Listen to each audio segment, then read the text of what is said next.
Good afternoon and welcome to the National Press Club. I'm Mark Hamrick, a broadcast journalist with the Associated Press, and I'm the 104th president of the National Press Club. I'd like to welcome our club members and their guests here in the audience today, as well as those of you watching live on C-SPAN and listening over any variety of broadcast audiences. I'd also like to remind our audience that members of the public are in attendance here today, so if you hear applause by chance, it's not necessarily evidence that our journalist members have checked their impartiality at the door. Now, before we get started with our special guest today, I want to thank Jennifer Schonberger from Kiplinger's, who's over here on our front row. She's a member of our Speakers Committee who did an excellent job bringing today's event together. Thank you very much, Jennifer. As we all know, America is facing the worst jobs crisis since the Great Depression.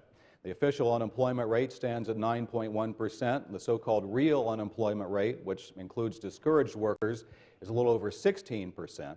And of the unemployed, 30% have been out of work for more than a year. The percentage of American adults in the workforce has dropped to 58%, and we're told that's the lowest rate since 1983. So Labor Day is right around the corner. Our guest kindly sits down today with us as the unemployment landscape continues to change. A lack of useful skills for new jobs is helping to create a larger pool of unemployed workers.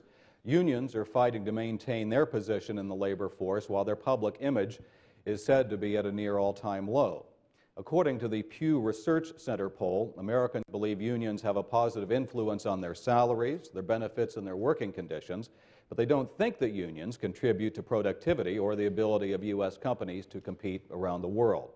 And the political season is heating up. I don't have to tell any of you that.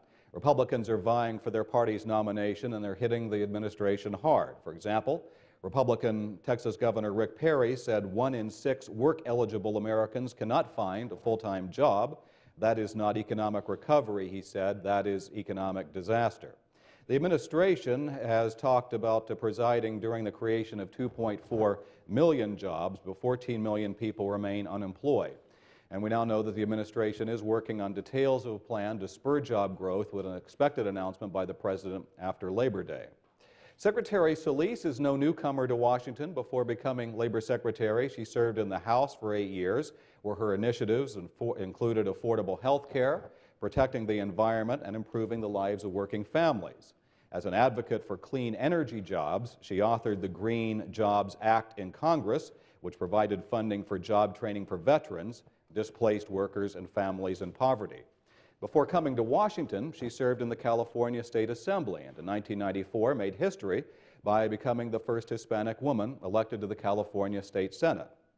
A first-generation American, our guest's father was a Teamsters Union shop steward from Mexico who worked at a battery recycling plant, and her mother from Nicaragua was an assembly line worker for Mattel, also a union member. As Labor Secretary, she helped implement major facets of the administration's American Recovery and Reinvestment Act. That included increasing and extending unemployment benefits, providing training for workers in need of new skills, and helping to create jobs in clean energy and health information technology. And we don't want to overlook the fact that in the year 2000, she was awarded the John F. Kennedy Profile and Courage Award, which is said to be presented annually to public servants who have made courageous decisions of conscience without regard for the personal or professional consequences. So first of all, I'd ask our audience to please give a warm, traditional round of applause to our speaker today, Labor Secretary Hilda Solis.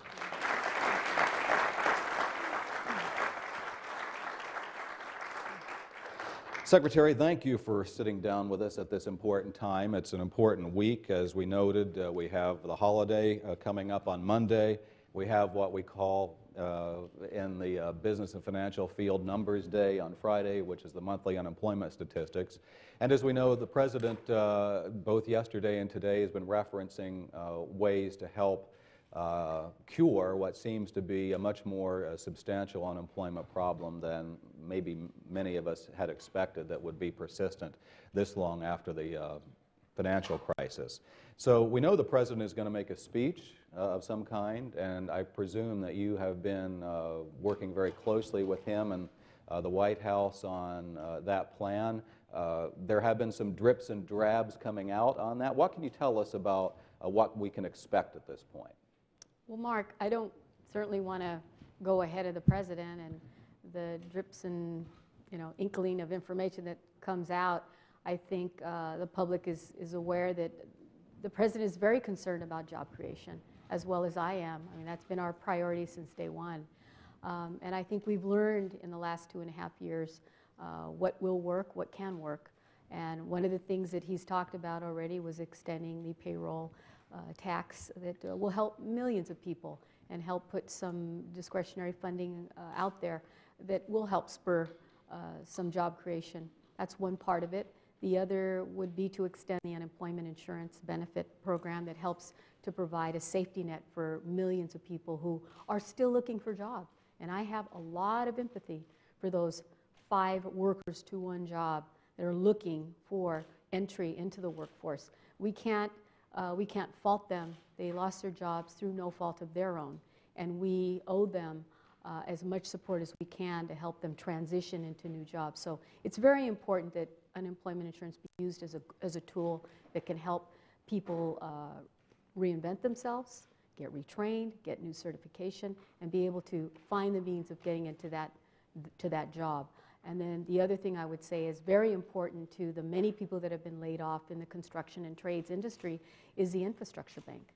And that isn't a new idea. That's something that's been talked about for a long time. Even as a former member of the House, I recall bipartisan support on that issue. It shouldn't be about Democrats and Republicans. It should be about Americans getting back to work and helping with that recovery. So that infrastructure bank is going to be critical in helping us maintain our roads. And we're seeing it right now with what happened with Hurricane Irene, where we know that we have an aging infrastructure. We can put people back to work, create incentives for job development, draw down public and private sector funding to help restore and rebuild our infrastructure, but put people back to work. Those are good paying jobs, good middle class jobs. So let's take it from the top. You talked about the extension of the payroll tax. So that is simply, is that not just a continuation of the status quo? I mean, extending a program that already exists? Well, we know that it's a program that worked. I mean, we know shortly after December when that agreement was made between the President and the House and the Congress, that we saw as a result in the first part of the year where jobs were coming back. And you know, there's a whole series of other things that I think were attributed there. And I think those are positive signs. Positive. Then the infrastructure bank, I think Senator Kerry was a sponsor of that, but that idea makes the rounds, but it may not be coffee table conversation in many households. So can you explain to us essentially how that works? Well, I would say that what's really important here is to understand that there is a large number of individuals that represent very key sectors of our economy, and that's the building and construction and trades. In addition to engineers and architects, accountants, individuals who are tied into that industry, into infrastructure. So we're also talking about the restoration of bridges, highways, high-speed rail, major investments in our corridors, where we find that perhaps if we could ship goods and services in a better way, that will help also impact our economy and hopefully increase the marketability of our products getting one place to another, but getting people from home to work and vice versa, and allowing for aged structures to be retrofitted. And in many cases, the incentive will be to retrofit them in a new, how could I say, with new technology, renewable energy, new types of resources that should be utilized. So I'm a big believer, as you said earlier, I was the author of the Green Jobs Act that was passed in the former administration, but wasn't funded. This time around, in the last 2.5 years, I'm very proud to say that this president helped us make those investments so that we could really retrain people in renewable energy. And I think, look at states like California, the Southwest, and even in Maine and other parts of the country where you see the growth of new industries coming to bear. And if we continue to make those key investments, training people appropriately, I think we're going to hopefully see a good stabilization in our economic situation and make us more competitive. I think about what's happening in Brazil, think about what's happening in China and India and other folks that are making so many advancements in these areas in renewable energy, and it's taken us this long, and it shouldn't be that way. I think that we're ready to take on that next major step, and some cities and states are already doing it. So there are lessons to be learned, and I think that the path that the President has laid out is very positive. So just a little bit more specifically on the idea of an infrastructure bank, is the idea to draw in private investment to help finance these infrastructure improvements? Bonds would be put out, and then obviously give opportunities for contractors, developers, and individuals who want to make those kinds of investments. And hopefully we know that that's a very affordable way of getting structures up and built, but also engaging the private sector. Obviously, this isn't something that's just being led by the federal government. So we need all partners. So local, state, city government, everyone, private sector, folks that want to make those investments. I think it's a great opportunity. And there will be a potential of who knows how many millions of jobs created. The President on the road today talking about one of the key priorities, I guess, for when the Congress comes back, is to push ahead for a tax credit to help employ veterans, an astonishing number of whom are actually unemployed after giving service to their country. How does that work exactly? Well, it's an incentive to hire up our returning vets, vets that are coming back, say, from service.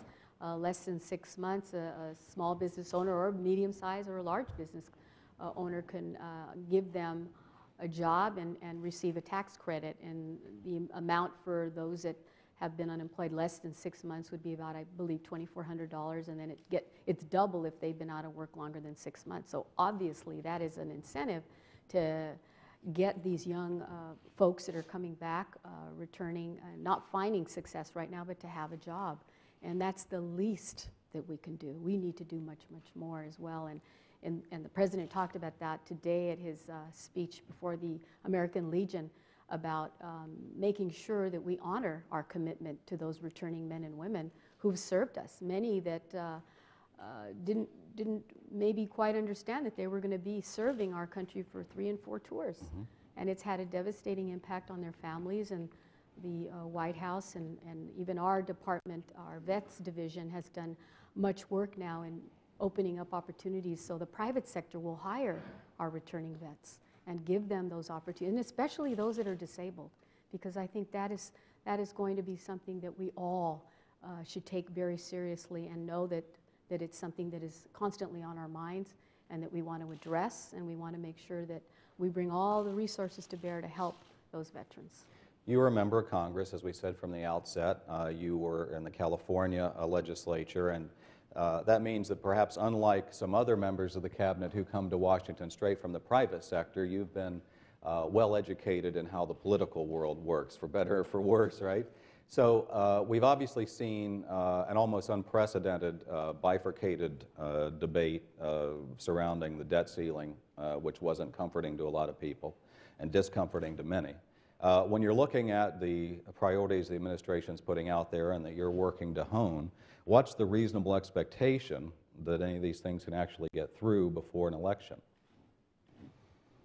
Well, I'll tell you, it's been an interesting experience sitting in the executive branch and watching what is happening in the Congress, and it is something that is highly unusual in terms of the polarization that I've seen, because there were many occasions where we would be able to travel and spend time with members on the other side of the aisle. In fact, I served as my first year in the House on the Education and Workforce Committee under Chairman Boehner.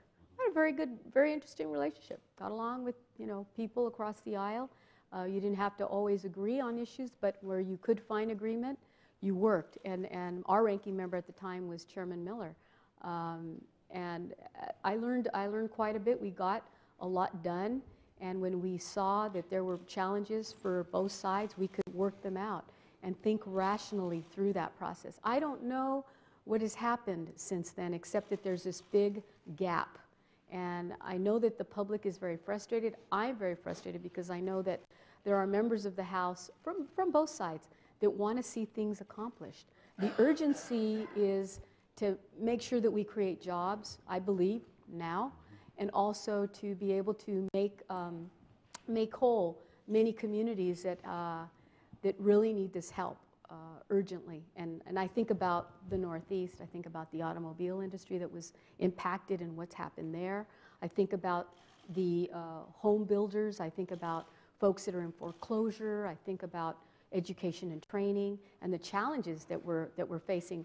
And I remember serving on the Energy and Commerce Committee, talking about not just healthcare reform, but also this whole initiative to really bring out more change in terms of access to different forms of media through broadband, but making sure that we did not leave any neighborhood or rural community behind. And we had a lot of arguments going back and forth about how that should happen. But I still believe that a role in Congress, the role that I had and that I continue to think is very important, is to make sure that we try to balance our approaches. And I don't know that, that many people in Congress are thinking that way at this time. And it may be because people have never served before or don't have an exact understanding about how government functions. And that could be a part of it, because even not understanding the budgetary process can be complicated for members. And if you have staff that aren't there to help prepare and make sure that you're making the right decisions, you know, sometimes that can have consequences. I hope that people will be able to come together and do the right thing, because there is an urgency to get our economy working for everybody. And I just underscore that, everybody. Well, I mean, so I have to think that at some levels of the government right now, there's an assessment being made of what can reasonably be passed, right? In other words, you're trying to figure out what the political landscape is. Where do you see the areas that Republicans and Democrats can reasonably be expected to agree on these? Well, I would hope that the infrastructure bank, you know, that whole concept of really helping to restore aging facilities might be something that immediately would draw the attention of members on both sides of the aisle.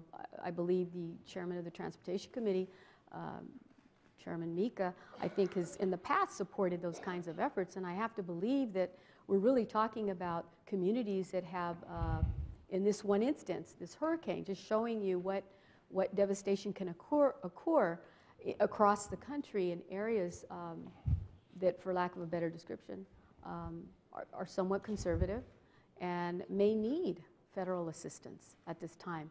So let's think about it in terms of trying to help areas that need immediate attention and help look at long-term planning so that we don't run into situations where you have aging bridges that all of a sudden collapse, or our rail systems that can't now transport our goods and services from one port to another. And I think about those things all the time, having come from a state like California, where we have all kinds of commerce, where one slip of, say, a bad decision on a railroad line or crossing can devastate communities if things are not appropriately cared for and handled, and we don't have appropriate means to continue to make sure that things operate appropriately and safely. Those are things that I think that members across the aisle can agree on, that they need our attention. There doesn't seem to be much disagreement on the notion that the job market needs help. The question is, of course, how to go about that. And there are people who, at one end of the spectrum, say the government needs to be as far out of the equation as possible, and there's others that say it needs to be more aggressive, and somewhere there's in between. Upcoming luncheon at the Press Club will be Ron Paul. I think I know where he stands on all that. But it'll be interesting to hear his views. We had Michelle Bachmann, who's a presidential nomination candidate, somewhat taking a similar viewpoint. Where do you put yourself on the proper mix of government and the private sector generally when you're looking at these solutions? Well, I work for the government, number one, and my role is to help facilitate access to employment opportunities. We run 3,000 what we call one-stop job centers around the country. And so this has been going on for some time to try to get people into our doors, connected to a business or an industry to get trained up. I look at my job as trying to help enhance, not to be a barrier, but to help provide access, choices, and opportunities. And many people are befuddled by what the Department of Labor does. because we're not just exclusively an enforcement agency. However, we are the second largest in the federal government compared to Department of Justice. We're number 2. But our role is also to facilitate investments. So if I have someone that I meet that's interested in trying to train their employees or attract employees in, say, a technological area, say in pharmaceuticals, our one-stop centers can help post those openings, even train, collaborate with some of our partnerships, our community colleges or our technical schools that we work with, and provide the training so that we can meet the needs of that employer. That's what we need to do better, a better job at, and we're doing it now. And I've seen in the last 2.5 years a more, how could I say, precise way of figuring that out, because it's taken a while for the government, so to speak, to really understand that the priorities are making sure that we're connecting with the businesses, that we're actually not training people for jobs that don't exist, but for jobs that will make their employees or potential employees competitive. And you hear a lot about, well, the workforce isn't trained well, we have all these jobs opened. I'll tell you one thing, there's so many people in terms of those that haven't been able to find jobs, and many are very highly skilled. You have PhDs, you got scientists, you got architects, engineers, you've got a whole slew of well-trained people.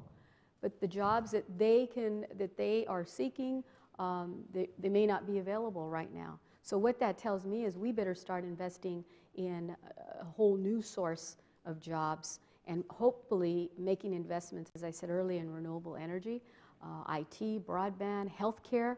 These are all areas that are growing by leaps and bounds, and I see that there will be a future there.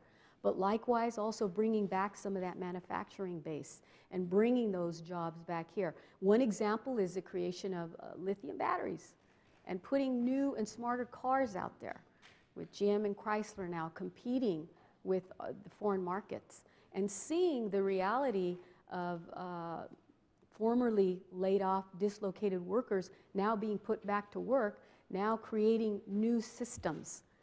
Same methodology, but now applying new systems and being a part of that management and labor partnership. And I saw it on the ground when I went out in Ohio, saw it in Detroit, saw it around different places in Tennessee and other parts of the country, where I think these are stories that have to be told to the public and to our elected officials, that there are some good things that come out of the negative aspects of the fiscal crisis. It creates a challenge for us, and it's one that is stubborn. It's hard, but I'm committed, and the President's committed to see that we put people into the best fit for them. Let me ask you though, Secretary, there's a perception that people express that the President's priority was more about deficit reduction than it was on getting jobs created, and that he's only recently turned around on that. Is that accurate?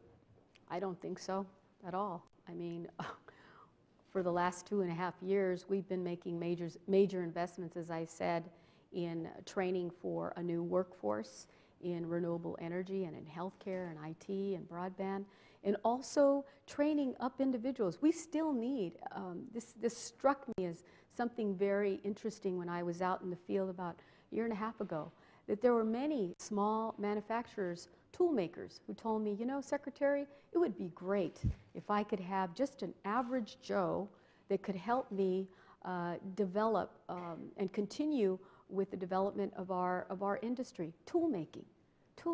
So welders, the old jobs that people are not prioritizing right now, we have a shortage of highly skilled people in those industries.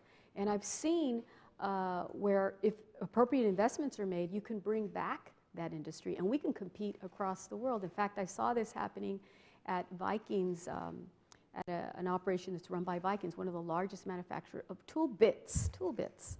Learned a lot about it and found that through assistance that they received through federal government, some investments, but also private investments that were made, they were able to retool their factory, actually take old machinery that was unused, that was maybe 50 years old, take it all the way down to the bottom, rebuild it, create a whole new dynamic, and are now creating new bits that are being sold around the country. Now they have more shifts ongoing. They've also, because of investments, have reduced their energy consumption. They're saving money there.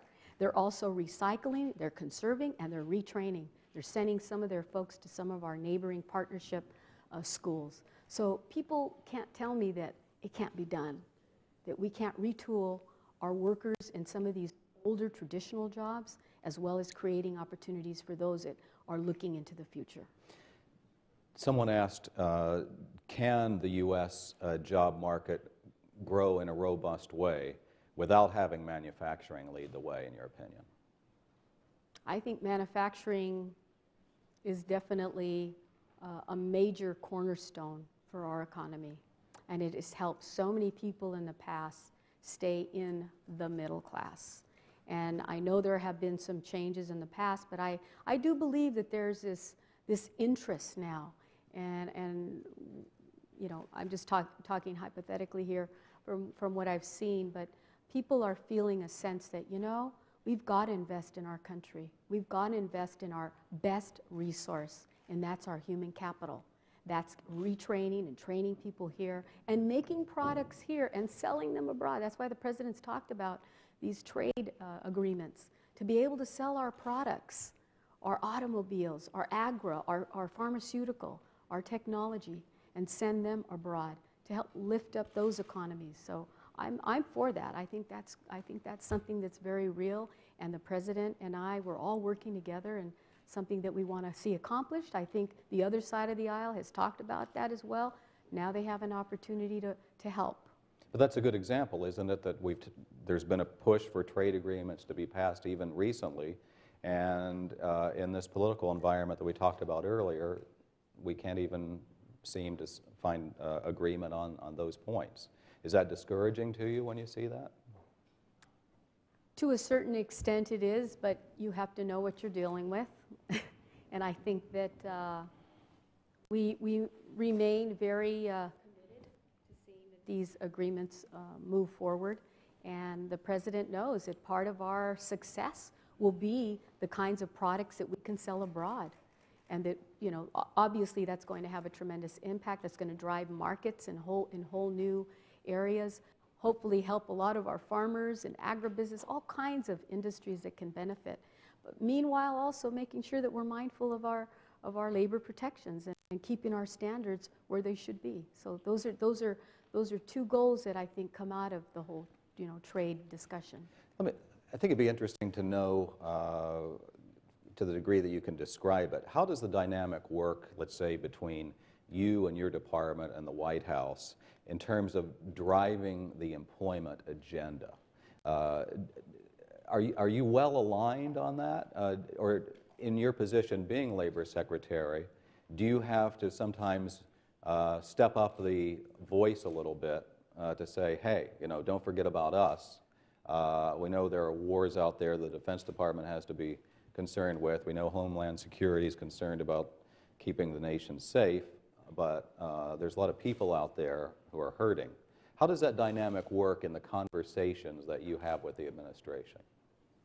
To be quite honest, I'm very pleased with the communication and dialogue that we have with the White House. You know, for the first time in a long time, I'm so happy to work for this president. And I've met many presidents and worked, you know, many years ago in the White House, but at a different level, obviously.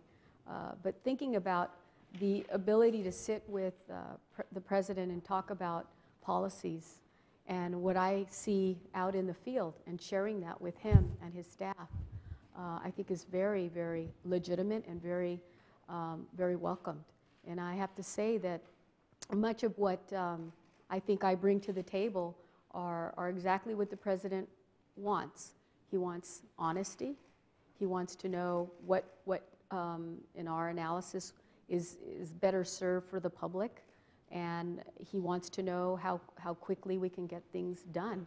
And I'm very pleased with the relationship that he personally has with members of the cabinet, but with myself. This is the first time I see myself in a very, very unique situation. I'm also the first Latina cabinet member ever in the history of this country, so I think about that not as something that, you know, puts me in a different category. No, it's allowing for more people to see that there's a vision in this White House that allows for different ideas and different individuals to serve. And while I didn't attend perhaps all the prep schools and, you know, all those different formalities that other individuals have been exposed to, I bring a different experience, but one that has served people in public service. And the president, being the first African-American president, is quite an accomplishment, don't you think? Well, I'd say you both have something to brag about, and I'm glad that you're able to make that point for us. Would you expect, if the president's reelected, that you'll continue to serve as Labor Secretary? That's entirely up to our president. I serve at his will. Well, he doesn't control your expectations. Well, I enjoy working for him and representing this administration. It has really been an exciting time, I think, for some of us to serve, because the needs are so profound and so great. And people have often asked me, why did you take this job at this time, knowing that unemployment was so high?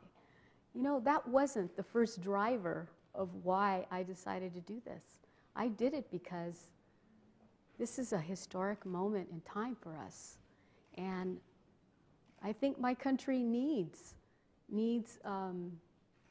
individuals who are going to think a little differently, but with the same kind of enthusiasm and patriotism to want to help our entire country and hopefully be able to set a good example. And I think that that's probably one of the greatest things you know, that I could say that I've experienced in just this short time. We're not even through our first term yet. Right. It's only two and a half years. You talked earlier about, in a sense, what you have in common with the president. It seems as if through the experience of the last several months, as you know, poll numbers go up and down or down and up, that some Americans feel like they don't know who the president really is. That they have a sense that they thought they knew him during the election to be one thing, and obviously I'm speaking in generalities, but I'm basing it on what some of the polls have told us and anecdotes have told us, and that sometimes there's a desire on the parts of some people to see a president who's more passionate. And I can think about when he was talking about the BP oil spill, where I think he used some colorful language about, you know, making sure that people were brought to bear for their responsibility for that. Since you've had an opportunity to see the president in both private and public settings, who is President Barack Obama? What is he really made of? And I ask the question seriously, in all seriousness. I think he's a very passionate, compassionate, and also very intelligent human being, one that will listen and will take the time to better understand issues and problems and want to hear everybody out, regardless of, you know, what authority you might bring to bear. And I respect that.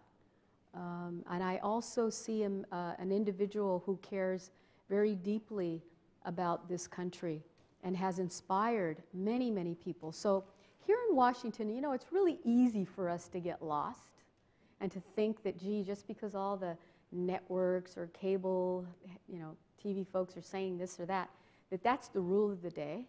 But when I go out in the communities that I visit, and I spend a lot of time out across this country, I'm hearing more about, you know, gee, it's nice to know that, that you all are focusing in on helping us create jobs, to get the job training, or to get that assistance that I need so that I can continue to look for a job through UI benefits. Or recently, let me give you an example. I visited a reservation in Arizona, a group of individuals that have been serving a community that has suffered from high unemployment for decades, maybe 40% unemployment. And their means of assistance through our programs was helping to provide job training in the area of healthcare and in renewable energy, and giving some semblance of hope for these individuals. And while our funding wasn't the major source that they received, they were very grateful and thankful. And they were very kind and very, how could I say, very proud. And they didn't necessarily want, how could I say, handouts. They wanted a hand up and assistance. So I see that as very, very important in what I see out there and what people believe and what they see. And I do believe that the American public, because they are very resilient, we have that can-do spirit about us, regardless of what situation you're in. And I've seen it from those that are at the very bottom, some that are in the middle, and some that were in the middle that have now fallen down for the first time. And let me tell you how horrifying that can be for families. So what I see, I know the president sees as well. So I can tell you that he's a very, very sensitive individual, and everyone has their different style, right? But I do respect him greatly, and for the people that he has brought together to serve in this administration. And you don't hear a lot about that. And sometimes it's about making sure that people get the services that they need. The president made a good point to us once at a cabinet meeting. He says, you know, if I didn't call you in as a cabinet member, that's good, because I don't have a problem with you. You're doing your job. You're getting the services out. You're doing what you're supposed to be doing. And to me, it makes so much sense. Speaking of people he brings to serve, yesterday he announced that a former chief economist of the Labor Department, I believe it was before you were secretary there, is now his choice to be the head of his Council of Economic Advisors. And some people were making the point that, well, he's a labor economist, therefore that means this, that, or the other thing. Is there any particular importance to the background of Alan Kruger that means this is where the president's priorities are for at least the remainder of his first term? I know Alan. We worked together on different issues when he was in Treasury. I respect him greatly. I think he will provide and continue to provide good leadership and counsel to the president and to his economic team and to us and to others. And I look forward to working with him. I think he'll bring a depth of greater understanding about what our economic situation is and how to help remedy that, and I think that it will be great. And I know that the president we urgently need these positions filled. So I would hope that the Congress and Senate, who will make their voices heard, and some are already, that they truly understand the role that he will play and has played in previous administrations, because he did serve even at the Department of Labor. He was chief economist there. I know him as a very intelligent and very thoughtful and very highly respected individual. Would you be dismissive of those who are suggesting that the appointment of someone who has Labor Department experience means anything about where the president's agenda is going, or is this merely continuation of what the president has been intending all along? I'm not one to predict what the president, I think that, as I said, I can just base my opinion on what I know, and he is a highly talented, highly intelligent individual who served us well, and hopefully will continue in this new capacity and be able to help us immediately begin to attack this problem of high unemployment and help to provide a better balance in our economic endeavors, and I think that he'll do a good job. We mentioned at the outset Friday's numbers day. You have the unemployment rate and the payrolls numbers, among others, being released. I know that's always a big day for you and for those who are following these numbers. Today, for example, we had some consumer confidence numbers that weren't just bad, they were horrible, and they may have been reflecting the situation with the debt debate. We don't know exactly how all that played into it, but as one who's interviewed you really from the beginning of the administration on a monthly basis, I would say that you've been very consistent. I'm just trying to be fair here. I think you've been very consistent with never wanting to raise expectations that the recovery was going to be particularly easy. And that I remember one month, I think there was an outsized gain in payrolls numbers, and you were sort of like, you know, don't look for this for the next 3 months kind of a thing. So at this point, do you feel like you've seen all along that this is going to be a slow and steady process, whereas, as you've said yourself, many Americans right now are frustrated, and that's showing up in some of the poll numbers? Well, I know that this is a really tough recession. We're coming out now in the recovery because we have added 2.4 million private sector jobs. And while that amount may seem small, it needs to be higher, definitely. But where we've come out of, I think people have to understand, when the president began his job, we had already lost close to, 4 million, and then on top of that, in February, as soon as I came on board around that time, it came out another 4 million. So we lost, 8 million jobs. We were losing over 700,000 jobs at the beginning of his administration. Now we're adding. While it might be smaller, we're seeing contraction in our economy and in different sectors. Some sectors are doing really well. Silicon Valley, pharmaceuticals, some of these highly technical areas are the ones that are helping to continue to move our economy. And I see that continuing at that level. Therefore, we need to start bringing and making those changes that we need to bring people along so that we have better skilled, better trained, more competitive individuals, and that we're actually competing with our other friends from other countries like China and India and Brazil and other places. And we need to make those hard choices. And some people are of the mindset that no, they don't want to go in that direction. And that's kind of the forces that we have to contend with. But I am cautious. I'm not an economist, but I know that I can only base my judgment on what reports I'm given through the Bureau of Labor Statistics. So I make my assessment based on what has happened. And the pattern in the past 17 months has shown me that we've been able to create 2.4 million private sector jobs. And they've been in these manufacturing, they've been in healthcare, we've seen them in business and professions. And there are different sectors that have actually been able to improve. One that I worry about a bit is the public sector, local government and teaching, because if we want to remain competitive, we need to be very mindful that we don't just release and allow for a lot of our teachers, especially the young teachers that we're trying to bring in, to slowly be dissuaded and not want to stay in the teaching profession. We need good teachers, and we need young, vibrant teachers. We need to also take care of those teachers that have been serving us well, and make sure that we do the right thing to help increase the ability for our young people who desire to go to college to have access to go to college and to be able to have the tools and training available to them. And right now, education is suffering. We know that, and I see it. And we work a lot with community colleges right now. Many of them, and I know I look back at my own state of California where their budgets have been shrinking, but we can't afford to not make those investments. So we have to be mindful of where we're going, where our path is.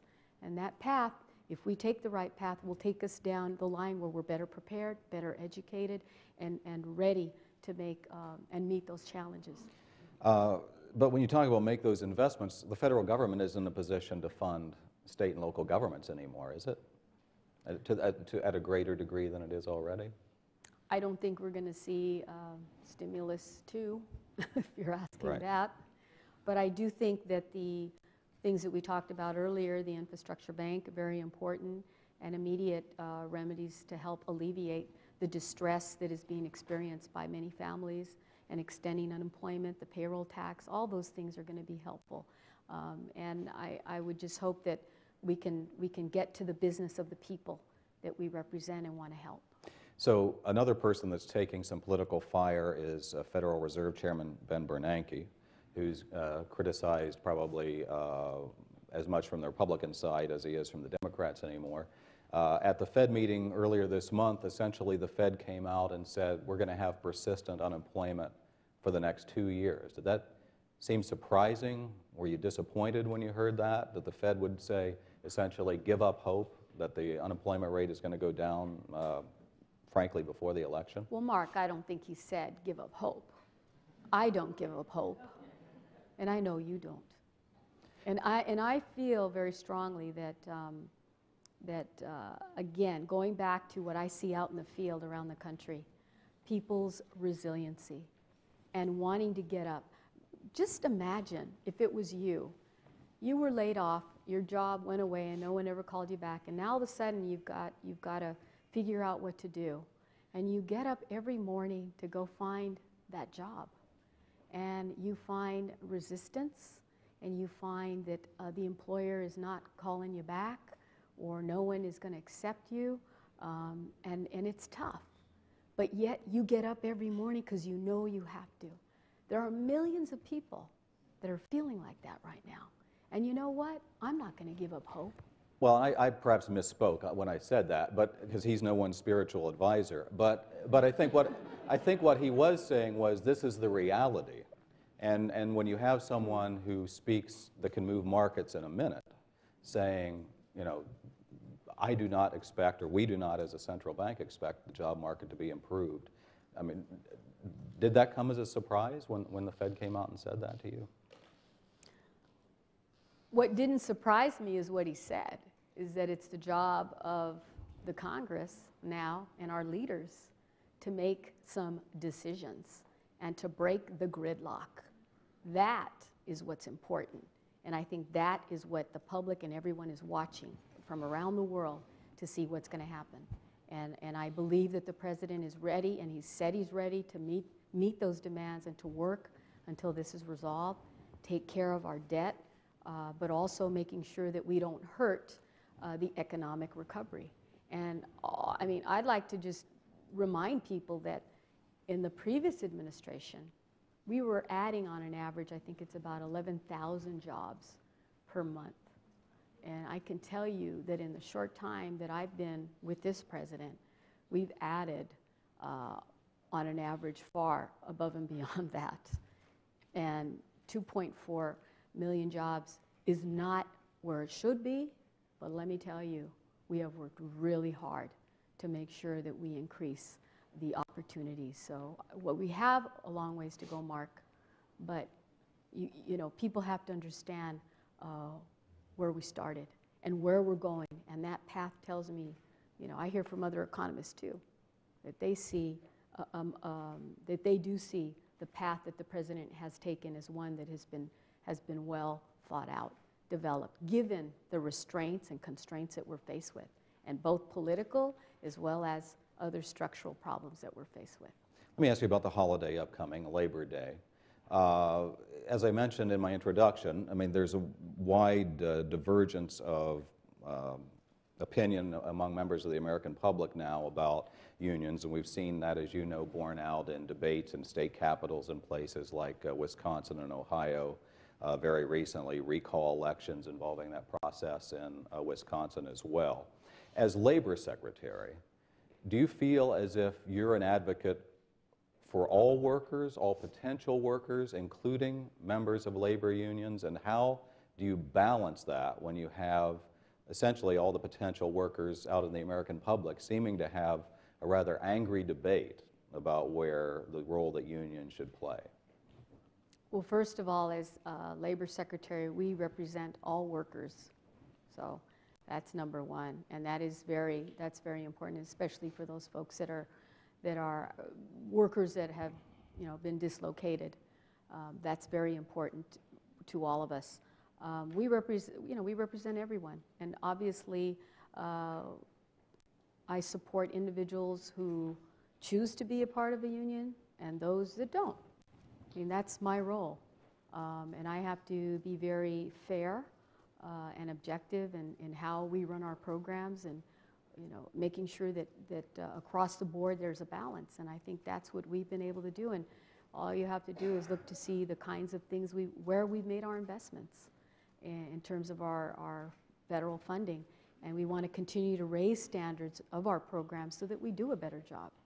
My sense is that some people don't mind the ideas that unions have helped them or the accomplishments that they have helped Americans to attain, like a 40-hour work week, or the right to a minimum wage, or overtime. But when they see some union members that they perceive have greater benefits than they do, especially if they're state or unionized government workers, that they become resentful. And that seems to be what's driving some of what's been happening lately. So when you see a state that has a debate over trying to take away collective bargaining rights for some workers, and yet it's potential workers or people who are already employed but aren't represented by unions who are pushing that agenda forward, how would you weigh in on that debate? Well, first and foremost, I think that we're concerned when there are issues that arise, like in Wisconsin and Ohio. I know that that's been a big debate. A lot of states are faced with some financial crisis right now. They're operating in the red. We know that there are challenges. I would just continue to say that it's good if both sides can meet at the table and decide in the best interests of the public and themselves and what they're charged with doing, to be able to work those differences out, but face to face, not one overruling the other, but sitting down and having that kind of a conversation. And I think that's what the President and I believe in, that you should be able to negotiate. And I know that unions, especially public sector unions and others in other sectors, have given up a lot in the past few years. In fact, some members will give up salary increases and bonuses just to keep their health care benefits. I've seen that time and time again, but you don't hear a lot about that. Right. And so I think that sacrifices can be made and have been made, but you can't just hold one group responsible for the demise of say, a whole state. That's not what this is about, and that's not how that happened. So you shouldn't be blaming a group of people in that manner. We realize that there have to be compromises. I understand that. The President understands that. But let's do it rationally. Let's do it at the table. Let me just try to knock out a few questions from the audience real quick. Should U.S., and maybe if you want to answer these as concisely as you can, even more so than you normally would, that'd be fine. Should U.S. workplace laws cover both legal and illegal workers? Are you concerned about encouraging illegals to work here in the United States? Our current laws, federal laws, protect all workers in this country. Previous administrations, both Republican and Democrat, have held to that. So I'm not doing anything different, and my priority right now is to make sure that we enforce our laws appropriately and that we help businesses and employees understand what their rights are and what the expectations are, and also assist businesses to better understand that they also have a responsibility when they do take on that role of employing individuals. And I think that that's what my role is.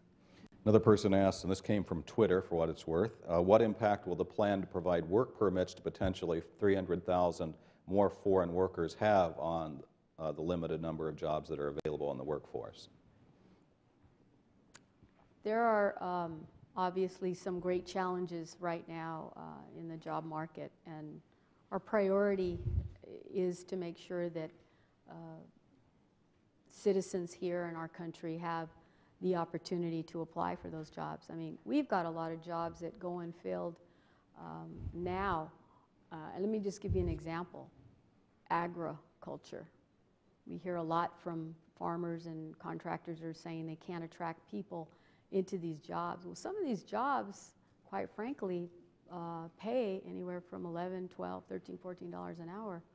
And I wonder why we're not perhaps allowing for more folks that are unemployed, that are actually drawing in less through their unemployment check, if we're told that there were these jobs available. I would think that we should, number one, try to do that first before we necessarily have to go outside of our own country. But we do have programs in place, like the H-2A program, that we've just revamped so that we can minimize abuses in the workforce and allow for a better standard so that everyone complies, and you're not also somehow disadvantaging a competitor that's over here on this side that's actually playing by the rules, paying their taxes, doing everything right, and instead of rewarding another individual who may not be doing any of those things and really hurting our economy and hurting our American workers.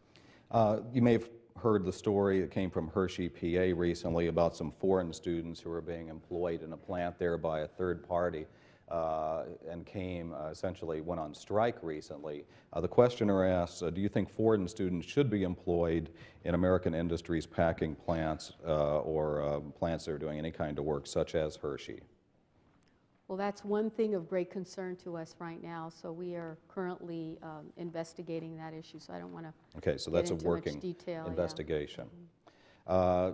Do you think the government should subsidize summer jobs in resorts such as Ocean City for American youth desperately, that's Maryland for those of you hearing this from outside the immediate area, seeking summer employment rather than being given almost exclusively to foreign youth, especially from Eastern Europe, willing to work for much cheaper wages, live under what in America are substandard conditions? Those are real issues, and that's why we're looking into them. So I think that there has been, in the past, some abuse of these visa programs, and we're really trying desperately to find a balance there, because we know that there are industries that do thrive on these individuals that are brought in. But I think with this administration, we're really looking at providing a better accountability and transparency, and making sure that people are meeting the intent of the law and they're not abusing it. So that's number one. And again, we have so many people here, talented individuals that I'm sure would be interested in serving in some of those positions that pay well. So I want to strongly encourage folks to seek those positions. If we can fill them with folks here, obviously that's a priority of ours. Someone asked, what is your vision of apprenticeship and manufacturing in the future, the relationship between those two things? I've actually seen very good labor management apprenticeship programs run throughout the country. And one good example that I see happening that I recently visited in Camp Pendleton was the Helmets to Hard Hat program, where you're going to see some of our veterans, young vets that are going to be coming home, but are still serving, get trained up and get services provided through this apprenticeship program that's being offered, and they can get into different types of trades, whether it's pipe fitting, I mean, all kinds of different activities, and much of it is subsidized through the private sector and through union dues. It's worked well in some parts of the military branches. I hope it can expand, and I hope that more people will take advantage. I've seen that work well. I've seen also industries. I look at examples with the IBEW, the electrical workers, and some of their contractors, the laborers union and contractors. It's public-private, collaborations, or unions and private industry that come together that know how to get things done, that get projects done, that are well-trained, good-paying jobs. So I've seen them work at their best, and I've also heard where perhaps they haven't, where there's been some abuses. And of course we want to rid the system as much as we can of those abuses. Well, we're almost out of time. Before I get to the absolutely last question, I have a couple of housekeeping matters to take care of.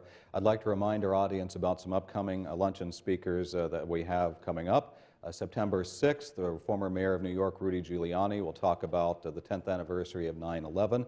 That'll be in our ballroom. September 29th, Elon Musk, the chief executive of SpaceX, will talk about the future of space flight. And as any of you have been covering or watching that story lately, the International Space Station and whether it can be inhabited by humans in the near term is a very pressing question. So that will be a newsworthy event as well. And Ken Burns will be here on October 3rd to talk about prohibition, which is the subject of his next documentary on public broadcasting. Before I get to that last question, Secretary, I'd like to present you with a token of our appreciation, truly a token, which is our National Press Club coffee mug. Thank you so much for being here today. Thank you.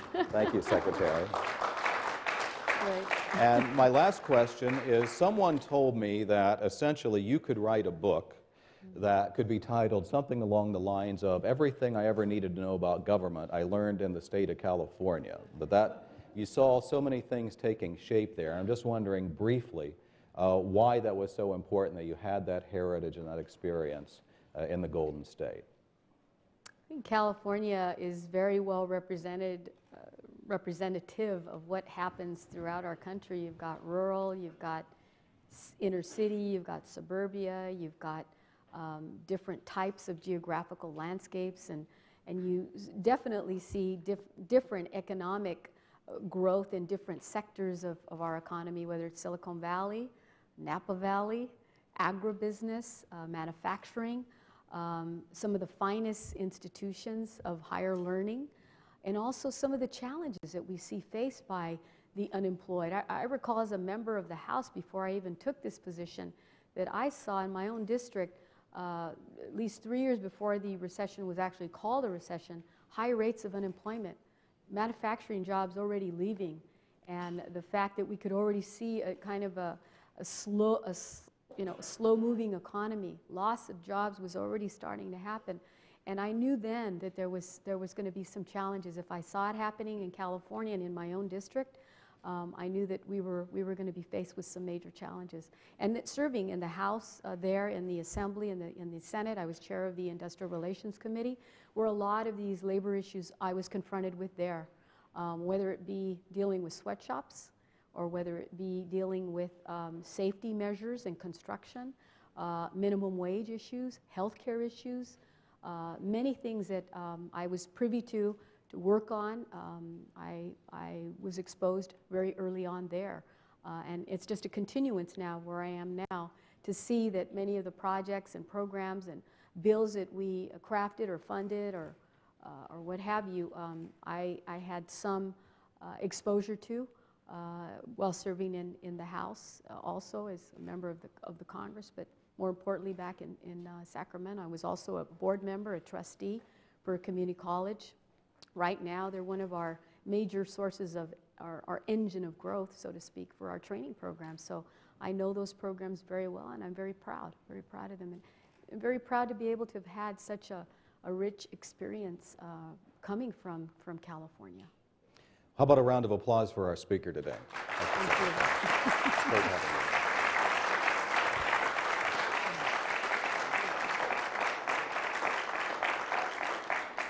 Thank you, Secretary. I'd like to thank our National Press Club staff, including our Library and Broadcast Center, for organizing today's event. I'd also like to thank our guests from China who have been so kind to visit us here today through Georgetown University. And a reminder that you can find more information about the National Press Club on our website, and you can find that at www.press.org. Thank you, and we're adjourned. Happy Labor Day, everybody. Thank you, Secretary.